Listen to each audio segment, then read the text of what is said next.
Okay mga ka-SF, mga kibon, ito yung pinaka main factor, no, pag nagtuturo tayo ng mga ibon bago tayo magpalabas.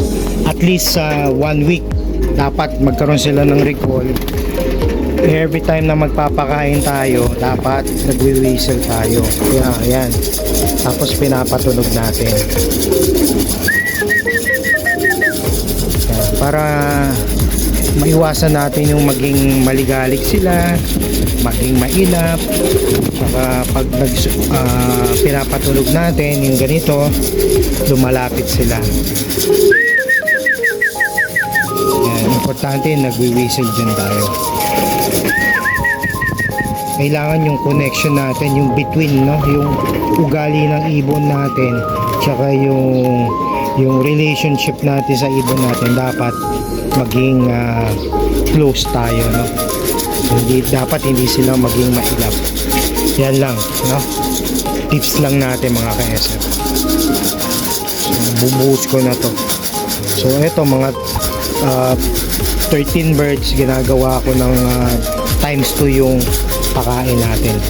Kasi pag sinakto ko lang mga 1.5 takal, papasin ko nabibitin, tsaka yung lobo ng katawan ng ibon natin medyo hindi ako natutuwa. I mean, hindi ako nako-convince kasi gusto ko yung kinakain nila na-absorb ng katawan nila. Okay? So yun lang mga ka-SF, dapat talaga ang ibon natin hindi sila mailap.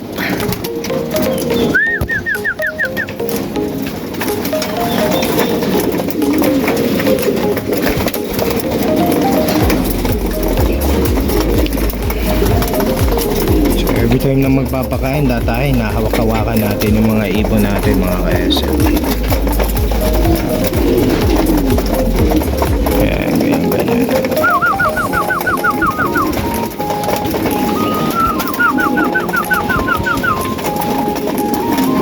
Yan lang mga ka-SF, mga kibon, ang kalapa tips natin for this week para may entry tayo.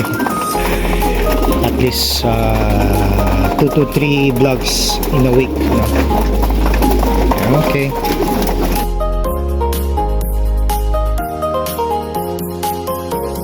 O yan mga ka-SF, mga kibon, tapos na sila kumain. So after mga 5 minutes rest, lalagay na tayo ng tubig.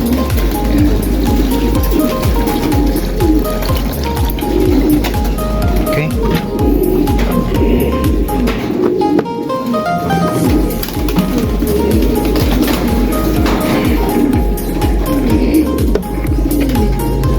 Lagay na nila.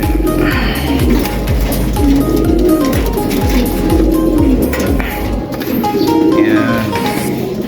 So alisin na natin tong patukaan. So ganyan lang routine mga ka-SF.